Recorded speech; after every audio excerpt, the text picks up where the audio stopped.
Olá, você já sentiu a sensação de que a festa acabou e o vazio ficou? Aquela necessidade de algo a mais? Por mais que tudo estivesse alegre ao seu redor? Pois bem, nós temos um personagem do Evangelho, uma personagem chamada Maria de Magdala, uma jovem, rica e bela, que tinha essa sensação, essa sede de amor. E é essa reflexão, a história de Maria de Magdala, que iremos refletir nesse capítulo do Páginas Espíritas.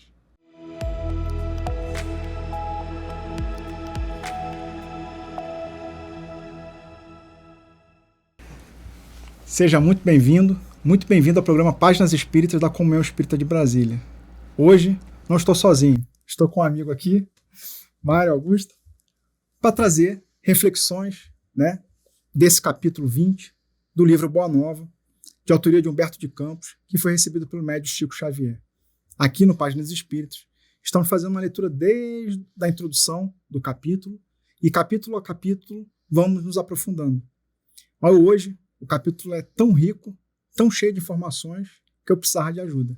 E aí eu contei com a presença aqui do amigo Mário Augusto.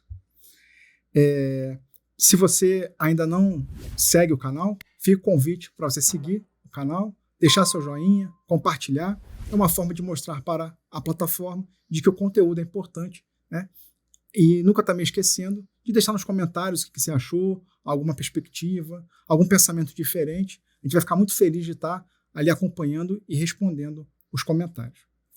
Como eu comentei, a gente está hoje no capítulo 20. Nos dois capítulos anteriores, Humberto de Campos trouxe ali uma narrativa, um diálogo de Jesus com seus apóstolos acerca da oração, inclusive mostrando como Jesus apresentou a oração do Pai Nosso, para Pedro e os apóstolos, e como a gente consegue fazer essa sintonia fina com o nosso Pai, no trabalho, no dia a dia. E agora, no capítulo 20, Humberto de Campos separa o diálogo, a comunicação e como transformou a vida de Maria ela ter conhecido Jesus. Vamos lá, como Humberto de Campos começa o capítulo 20. Maria de Magdala ouvira as pregações do Evangelho do Reino, não longe da vila principesca, onde vivia entregue a prazeres, em companhia de patrícios romanos, e tomara-se de admiração profunda pelo Messias. Então, ela ouviu, o Messias.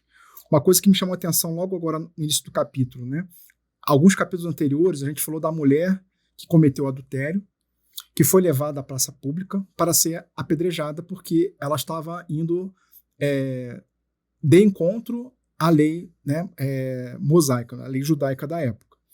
Maria de Magdala não fazia muito diferente. Ela também cometia equívocos perante a lei. Só que aqui, logo no início, a gente fala que ela está em companhia de patrícios romanos. Então, ela detinha o poder, Ela tinha o conhecimento. Então, isso fazia com que ela ficasse ali blindada, dessas situações, porque ela também poderia ser apedrejada. E aqui, Humberto de Campos deixa também evidenciado que ela estava entregue a prazeres, Então, ela estava o tempo todo ali em festas, com muito dinheiro, com muita riqueza e muito poder. E ainda assim, ela, ao ouvir Jesus, se identificou. Teve algum ponto assim que falar de Maria de Magdala também te chama a atenção? Chama, Anderson, bastante, porque conforme você falou, o recorte social em que ela vivia era considerado de um padrão destacável, Uhum. E Humberto Campos traz isso falando sobre os patrícios romanos, que dentro da estratificação social da época do Cristo, a sociedade patrícia era uma sociedade mais destacável, Uma sociedade mais elevada, digamos assim, mais notável, e ela tinha, assim, inserção com a classe social mais elevada. E tinha também o seu próprio componente, as suas próprias situações em relação ao uso do corpo, que é intrínseco aí a todos nós reencarnados, Sim. E mesmo assim, Humberto de Campos ele utiliza uma expressão que, no meu entendimento, é forte, entrega aos prazeres da carne, E ela escutava Jesus. E qual é o ponto aí desse primeiro parágrafo, pelo menos para mim? ela não escutava o que falavam sobre Jesus. Ela escutava diretamente. Então, o próprio psiquismo do Cristo já tinha ali meio que semeado, né?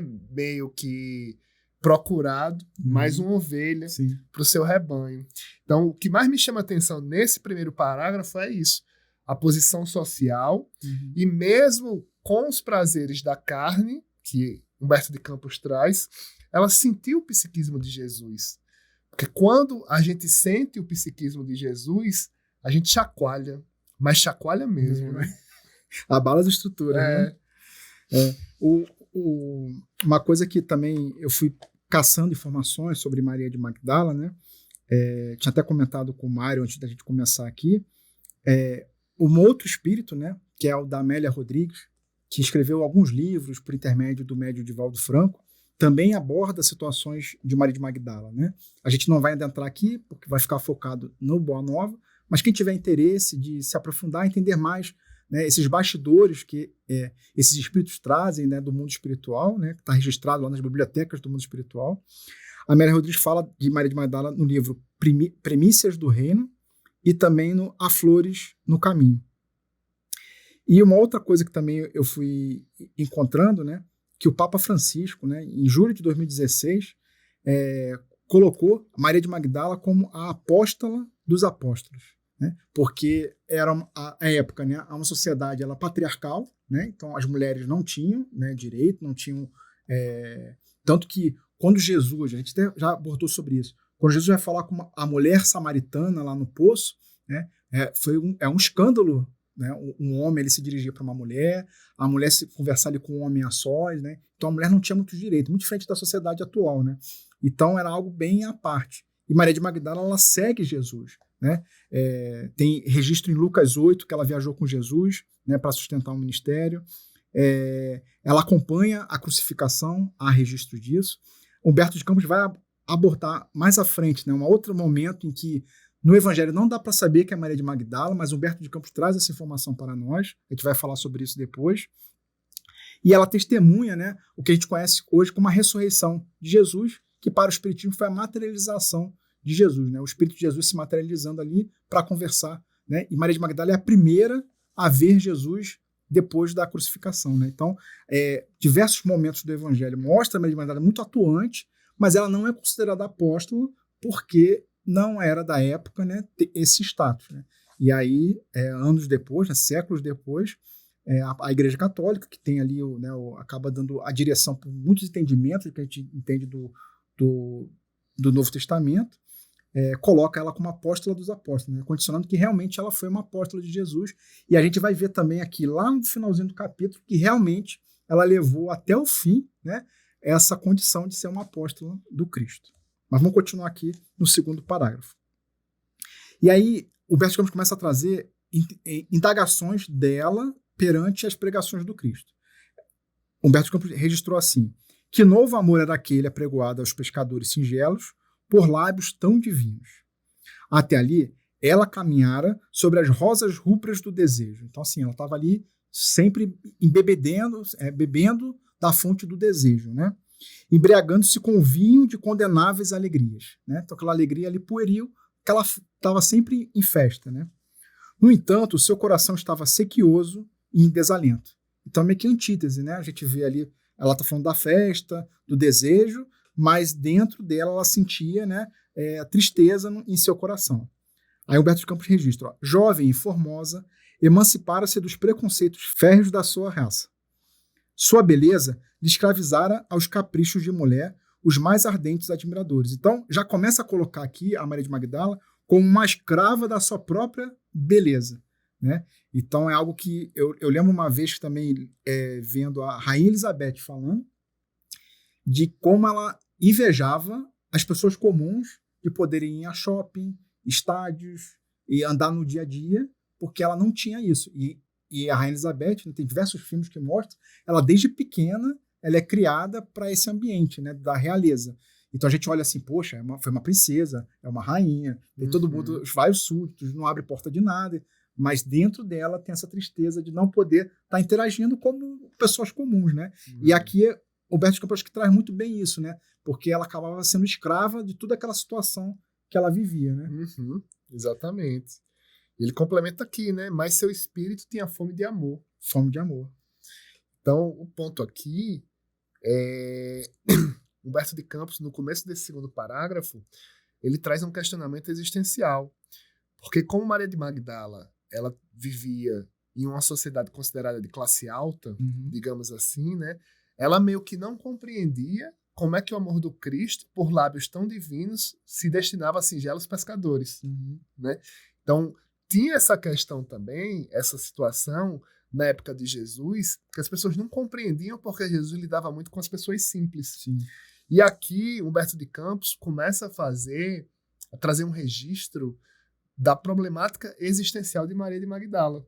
Porque se por um lado ela era muito bonita, muito entregue, muito conecta ao imediatismo da matéria, por outro lado, porque nós somos seres feitos de amor e por amor, né? Ela tinha esse vazio existencial, né? Então, Humberto de Campos aqui, nesse começo desse segundo parágrafo, ele traz essa problematização. Porque para a linguagem da juventude de hoje, Maria de Magdala era uma crush dos sonhos, né? Muito bonita aí, muito formosa. Utilizava, assim, da sua beleza, da sua juventude, de toda a sua energia vital. Mas por dentro, ela tinha os seus porquês. E aqui, uma reflexão para quem está em casa, nós temos os nossos porquês. Você tem, eu tenho, Anderson tem. São os porquês, por exemplo, que a gente às vezes deixa guardadinho e compartilha com Cristo. Sim. E mesmo não compartilhando por uma questão de orgulho, de não querer nos demonstrar vulneráveis, Jesus, ele sente o nosso psiquismo. E o capítulo vem falar muito sobre isso. Sim, esse desejo, essa fome de amor, né, no caso de Maria de Magdala. Eu até deixei registrado aqui, lá no capítulo 17, quando a gente falou da mulher da Samaria, né, a mulher samaritana, Humberto de Campos registra que ela tinha sede da verdade. E aí aqui, Humberto de Campos coloca fome de amor. Então você vê assim que cada um está desejando, né, algo que realmente está ali, foi o que o Mário falou, né, o porquê, né, assim, poxa, está faltando isso na minha vida, né, e você vê que em diversas situações Jesus vai apresentar isso. Jesus bem tranquilo, sereno no seu diálogo, né, vai dando as informações e vai caminhando.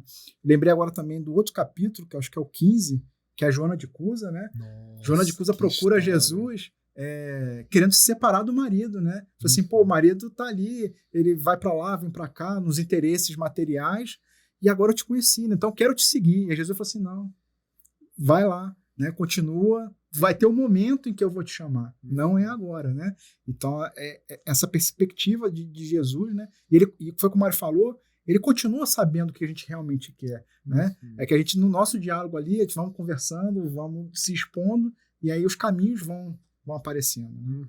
Mas vamos voltar aqui ao capítulo. Né? Humberto de Campos continua, né, depois de registrar essa fome de amor de Maria de Magdala, que o profeta Nazareno havia plantado em sua alma os novos pensamentos. Depois que lhe ouvira a palavra, observou que as facilidades da vida lhe traziam agora um tédio mortal ao espírito sensível. Então, ela entrou num tédio, embora muita felicidade, muita festa, muito dinheiro, mas depois de ter conhecido Jesus, entrou no tédio. Então, quem nunca se sentiu assim, né? De ter uma ideia nova, de ser apresentado uma ideia nova, e você assim, pô, aquela vida que eu estava tendo não faz mais sentido.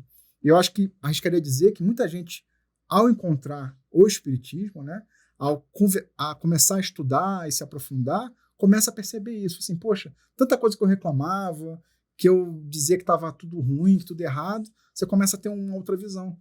Uma visão que a vida é contínua, né? Não é só esse momento está sendo mostrado para a gente aprender alguma coisa. Né? O filme do Divaldo Franco, né? Tem uma passagem lá que a atriz que atua como a Joana de Ângeles, né? Fala ali com o Divaldo triste, né? E aí ela fala que assim, as situações, os problemas, as pessoas nunca existiram como ele via. Tudo foi colocado em volta para que ele aprendesse, ele se aprimorasse. Então, se internalizar essa mensagem e a mensagem da imortalidade da alma, né, vai chegar no final da vida percebendo que tudo valeu a pena. Né? Exatamente. E o interessante é isso, né? Depois que ela escuta a palavra do Cristo, que é o pão da vida, ela vai ressignificando as suas situações. Então ela tem ali um tédio mortal ao seu espírito que é sensível. Porque nós somos sensíveis. Porque nós temos uma carência muito forte de sermos amados, né? E o que antes estava falando sobre a questão que o Espiritismo ele nos ensina muito sobre a continuidade da vida, traz também uma reflexão sobre os nossos equívocos, sobre os nossos erros, né? E aqui eu quero corrigir um em tempo real, que eu comecei o programa sem agradecer o convite de estar aqui. Anderson existe, pessoal. Eu estou aqui tocando nele, não é um espírito materializado, vou até dar um beliscão aqui. Estou muito feliz de participar desse programa. E ainda mais nesse capítulo. Porque nesse capítulo, Humberto de Campos ele traz uma ponderação entre a perspectiva do corpo, da vaidade, da miragem, que é a matéria, de estarmos reencarnados, com o psiquismo do espírito. Porque o corpo, Kardec registra na questão 257 do Livro dos Espíritos, é um instrumento de trabalho, né? Então, eu tenho um corpo bonito. O que é que aquele corpo bonito pode servir ao espírito? Já que o corpo é temporário. O corpo é como se fosse uma roupa, né?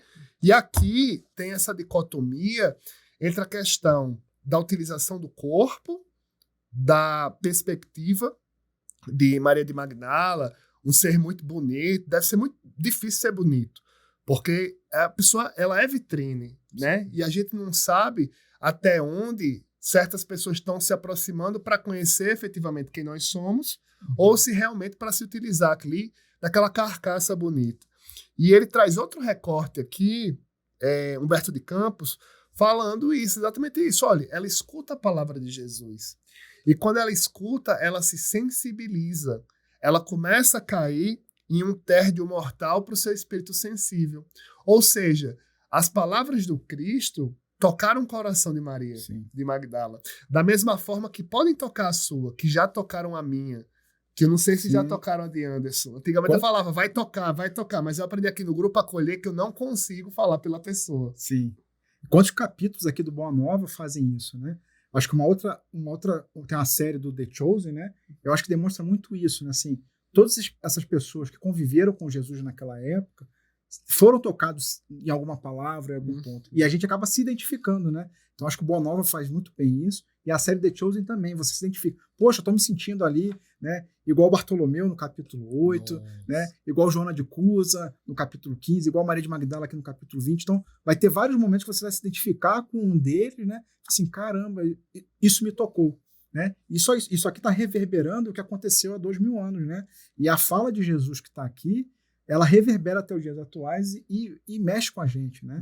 Inclusive que o Humberto Campos continua aqui no parágrafo falando assim, ó, as músicas voluptuosas não encontravam eco em seu íntimo. Os enfeites romanos de sua habitação se tornaram áridos e tristes. Maria chorou longamente, embora não compreendesse ainda o que pleiteava o profeta escolhido.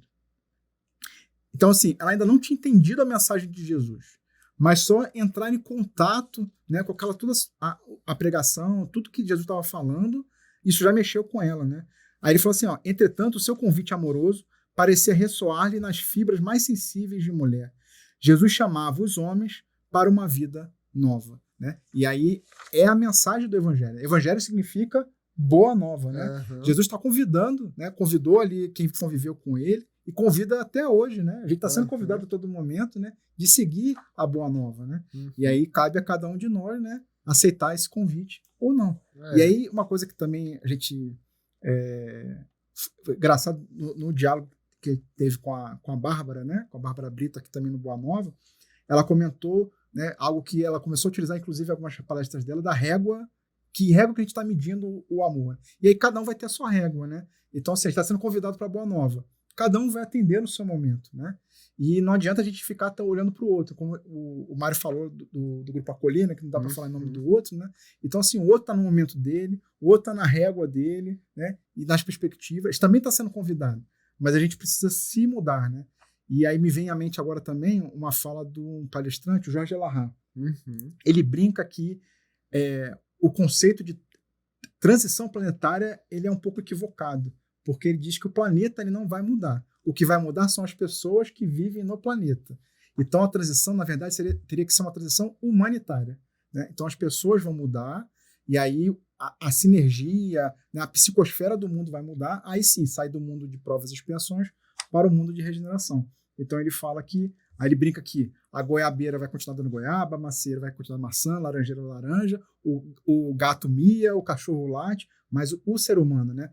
Aí é assim, esse convite que Jesus vai fazer para a nova vida vai alcançar vários corações e aí o evangelho vai ser difundido no planeta inteiro, né? Então, a gente tem que ficar mais focado em nós, né? Do que necessariamente no outro. E agora que o Humberto de Campos, ele vai trazer uma outra passagem do evangelho, eu até fui atrás para deixar registrado, ele está em Lucas 7, 36 e 50. Em Lucas 7, 36, versículo 36 ao versículo 50, é uma passagem que entra uma mulher, Jesus vai ceiar, né, numa casa de um fariseu, entra uma mulher e começa a lavar os pés de Jesus com os óleos do cabelo. E o fariseu repreende Jesus, falou assim, ó, se você fosse de fato profeta, não deixaria essa mulher imunda, né, fazer isso, você saberia a origem dela, né? E aí Jesus repreende o fariseu, falando assim, ó, tá bom, mas eu cheguei e era um costume da época, você caminhava no deserto, era comum você oferecer uma bacia de água para lavar os pés. A série de Escrituras mostra isso muito bem, quando Jesus chega em Nazaré, encontra a mãe vem com uma bacia de água, Jesus molha os pés para limpar da sujeira. E aí Jesus fala assim, ó, você não limpou, mas ela limpou com o suor dela. Aí tem um óleo, aí você pode me dar o óleo para poder me hidratar. Você não me deu, mas o óleo do cabelo dela me fez. Então ele começa a comparar como o fariseu recebeu ele na casa e como ela recebeu. E aí Jesus fala aqui, né, vem trazer Humberto de Campos vem trazer essa informação, que essa mulher que lavou os pés de Jesus com as lágrimas e o óleo do cabelo era Maria de Magdala. Né? Porque olha como Jesus, o Humberto de Campos vai falar. Decorrida uma noite de grandes meditações e antes do famoso banquete de Naim, onde ela ungiria publicamente os pés de Jesus com os bálsamos perfumados do seu afeto. Notou-se que uma barca tranquila conduzira a pecadora a Cafarnaum. Então, esse foi o momento em que ela consegue se aproximar de Jesus mais intimamente e entrando, né? E aí, na época, né, não tinha mesa, né? Então estava todo mundo ali meio que ajoelhado, ela se aproxima por trás de Jesus e começa ali, né? Muito parecido com a mulher que estava sangrando, que também tenta se aproximar e não consegue, né? E aí encosta nas vestes de Jesus e aí ela é curada, né? Então esse desespero só de chegar perto de Jesus. E aí o Humberto de Campos traz essa informação de que aquela mulher que ungiu publicamente os pés de Jesus era Maria de Magdala, né? E aí o Humberto de Campos continua, dispuseram-se a procurar o Messias após muitas hesitações. Então, assim, não foi de automático, né? Ela se sentiu atraída pela palavra de Jesus, mas ficou, será que eu vou? Será que eu não vou? Será que eu vou? Não vou? Até que ela se aproximou e aí entrou no barco lá que estava conduzindo, né, todo mundo de volta para Cafarnaum, porque Jesus ficava em Cafarnaum na casa de Simão Pedro, né? Então ele estava voltando, tinha ido a Naim, teve o banquete e voltou para Cafarnaum. E aí ela ficava perguntando assim, ó, como receberia o Senhor na residência de Simão? Seus conterrâneos nunca lhe haviam perdoado o abandono do lar e a vida de aventuras. Então ela começou a pensar assim, pô, eu não sou bem recebida nesse ambiente. E a série de Escrituras mostra isso muito bem, porque embora todo mundo está ali no mesmo grupo, tem as diferenças, né? Levi não era muito bem quisto, porque ele era cobrador de impostos, né? Ela também não era bem quista, porque tinha uma vida mundana. Então tinha ali as diferenças, né? Eles estavam ali aprendendo a lidar uns com os outros, né? E ela ficou preocupada, assim, como é que eles iam me receber? Para todos, era a mulher perdida que teria de encontrar a lapidação na praça pública. Lembra que eu falei no começo do capítulo, né? Ela gozava de um status social, diferente da mulher que foi pega em adultério e foi levada à praça pública a ser apedrejada. Aqui o Humberto de Campos registra, né? Que ela começou a pensar assim, pô, ela deveria estar em praça pública sendo apedrejada, né? Será que eles vão colocar ela naquela situação? Sua consciência, porém, lhe pedia que fosse. E aí o Espiritismo vem falar que a lei de Deus está na consciência. Ela sentia no íntimo que ela tinha que ir. E aí eu acho que é uma forma de Deus estar falando com a gente, né? Pô, eu tô com dúvida no que fazer. Ouve seu coração, né? Por isso que é até perigoso a gente pedir opinião do que tem que fazer para outra pessoa, porque ela vai dar a opinião dela na perspectiva de vida dela, que não necessariamente vai atender a nossa necessidade, né? Eu acho que aqui ela fez muito bem, né, nessa... ouvir a consciência dela. Né? Jesus tratava a multidão com especial carinho. Jamais lhe observara qualquer expressão de desprezo para com as numerosas mulheres da vida, de vida equívoca que o cercavam. Então, ela já tinha visto que outras mulheres tinham procurado Jesus e ele tratou bem. Então, provavelmente trataria também ela bem. Além disso, ela sentia-se seduzida pela sua generosidade. Se possível, ela desejaria trabalhar na execução de suas ideias puras e redentoras. Propunha-se amar como Jesus amava, sentir com os seus sentimentos sublimes. Se necessário, saberia renunciar a tudo. Então ela já começou a ver assim, que aquela vida que ela estava tendo não levava a lugar nenhum. E aí ela começou assim, poxa, eu quero acompanhar, que é a mesma perspectiva da Joana de Cusa, que a gente falou do capítulo 15, né? Poxa, esse é o caminho. Então eu quero abandonar minha vida e te seguir, né? Para Joana de Cusa, foi um caminho, né? Falei assim, não, continua onde você está, né? Na sua família, e você vai ter a função. E quanto para Maria de Magdala, já vai ser um outro caminho. Então Jesus convida a gente para cada caminho. E aí qual caminho seguir? Aí é a consciência de cada um. Né? A Cusa indica, né? E o Humberto de Campos ele vai se aprofundando aqui na reflexão de Maria de Magdala, dizendo que o que lhe valiam as joias, as flores raras, os banquetes suntuosos, se ao fim de tudo isso conservava a sua sede de amor. Então, volta ao início ali do capítulo, Humberto de Campos trazendo que esse desejo principal, o desejo central da Maria de Magdala, ela queria ser amada. Então, de nada valia as festas, de nada valia os galanteios, que com certeza ela era bastante galanteada, se no fundo ela não se sentia amada, né? E ela começa a sentir esse amor nessa conexão que ela começa a fazer com Jesus. Né? Aí vem aqui, ó, envolvida por esses pensamentos profundos, Maria de Magdala penetrou o umbral da humilde residência de Simão Pedro, onde Jesus parecia esperá-la. Então, assim, Jesus sabe, ele percebia o que estava acontecendo ao seu redor, né? Afinal, ele é o governador planetário, né? Ele existe antes da Terra existir, né? Ele participou ativamente da construção do planeta Terra. Então, o que está acontecendo ali, ele está percebendo, né? E aí ela registra, o Humberto de Campos registra aqui que, ao entrar na casa, ela sentiu que Jesus já estava esperando ela, esse momento ia acontecer, né? E ó, tal a bondade com que a recebeu num grande sorriso. A recém-chegada sentou-se com indefinível emoção a estrangulhar-lhe o peito.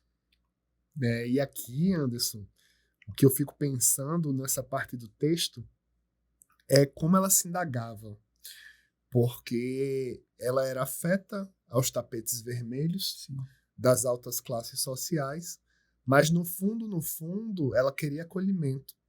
No fundo, ela tinha sede de amor. Sim. Né? A sua perspectiva de demanda fluídica, digamos assim, era carinho, não era matéria. E é legal que Humberto de Campos traz aqui que Jesus tratava a multidão com especial carinho. Sim. Ele não fazia escolhas. Você falou bem aqui na cura da mulher do fluxo de sangue, que está lá no Evangelho de Mateus, que quando ela tocou o Cristo no meio da multidão, Jesus percebeu a sua agonia e falou para os apóstolos, alguém me tocou. E eles falaram, Jesus, alguém deve ter te tocado, porque a gente está aqui no meio da multidão, né? Ele, não, mas alguém me tocou querendo realmente ser atendida. Sim. Aí quando aquela mulher que estava com hemorragia há 9 anos é curada. A hemorragia aqui de Maria de Magdala não era hemorragia, assim, de sangue, de uma inflamação. Não, era uma hemorragia do espírito, de um vazio existencial, de saber que realmente a sua disposição ao usufruto do corpo, digamos assim, ela estava aquém da sua demanda de amor do espírito. E aqui uma questão para a gente problematizar, o que é que significa amor para você? Você que é mãe, você que é pai, você que é avô, avó, você que não tem filho, mas tem um afilhado, um sobrinho, você que passa por um processo de luto. O que é amor? Amor é uma palavra curtinha, desse tamanho, mas polissêmica, né? Que a gente, mesmo aí com toda a tecnologia, com todo acesso à informação que a gente tem, a gente não sabe conjugar. Porque quando a gente souber conjugar o que é amor, nós estaremos numa perspectiva de espírito crístico. Sim. Né? Amar o próximo como a si mesmo. Sim. E aqui Humberto de Campos traz, no finalzinho desse bloco, a questão da dicotomia de Maria de Magdala, que ela não tinha mais afeto para as festas, para as músicas voluptuosas. O vocabulário tá bom, Humberto de Campos. Tá. E assim, ele questiona que valiam as joias, as flores raras, os banquetes suntuosos, se ao fim de tudo ela conservava a sua sede de amor. O que eu acho bem marcante no começo desse texto é que Jesus procurou Maria não pela sua beleza. E ela sentiu isso. Uhum. Deve ter estremecido, né? Não pela sua beleza, mas sim pela necessidade, pela sede de amor que ela tinha. Sim. E o Cristo sacia conforme saciou a mulher samaritana no poço de Jacó, por exemplo. Né? Então, essa primeira parte é bem convidativa assim, para a gente refletir sobre os vazios existenciais que nós temos. Que os vazios existenciais que nós temos são preenchidos pelo amor do Cristo. Então, se você passa por uma dificuldade, você está triste, se sente sozinho, se sentindo sozinha, pensemos no grande guarda-chuva que é o amor de Jesus, que preenche todas as nossas sedes. Sim. É um jarro de água bem fresca. Rapaz, essa reflexão aí do Mário é profunda, né? Vou ter que dar uma pausa aqui na nossa reflexão para a gente tirar a semana para refletir nessa mensagem final do Mário, né? Sobre o que é o amor para a gente, né? E esse amor, né? Infinito que Jesus tem para apresentar de nós. Né? Depois ele vai até mencionar uma frase que inclusive está na carta de Pedro, né? Que o amor vai cobrir a multidão de pecados, né? Então, fica o convite, né? Para voltarmos aqui semana que vem, né? E continuar essa reflexão do capítulo 20 sobre a Maria de Magdala. Deixa eu só fazer uma última reflexão. Para você estudar, para você pensar e não estudar até o próximo episódio. Duas perspectivas problematizando aqui esse texto. Primeiro, a última vez que você eventualmente sofreu por amor, independente da situação que tenha sido. Pensa aí, tenta aí ativar a memória. E por outro lado, a última vez que você floresceu em relação ao amor. Muito cuidado, que às vezes a gente pensa que o amor está no outro, mas o amor não está no outro. O amor está dentro da gente, a gente que escolhe dissipar, ramificar, compartilhar o amor de Deus dentro do nosso coração para o outro. E essa é a grande proposta aqui da reflexão de Humberto de Campos, que a gente está estudando nesse capítulo 20. O amor que Maria de Magdala tem, mas na perspectiva de compartilhar. Porque todo vazio de amor que a gente tem é a necessidade que nós temos de compartilhar. Sim. Porque o amor é abundante. E conforme registra Paulo na carta aos Coríntios, o amor tudo sofre, tudo espera, tudo crê e tudo suporta. Sim. Então fica aí 2 deveres de casa para você. Então tá dito. Se o convidado falou, tá falado, né? Então fica novamente o convite, deixar os comentários, né? Tanta reflexão que a gente foi provocado a fazer nesse episódio, né? E não esquecer de seguir a gente, deixar a curtida. Se quiser ver os outros episódios, tem uma playlist aqui no canal da TV Comunhão, os episódios anteriores, né? Fica o convite para estarmos refletindo aí, né, acerca dessa grande obra que Humberto de Campos trouxe para nós. Então, que a gente tenha uma ótima semana que está se iniciando. Fiquem com Deus e até lá.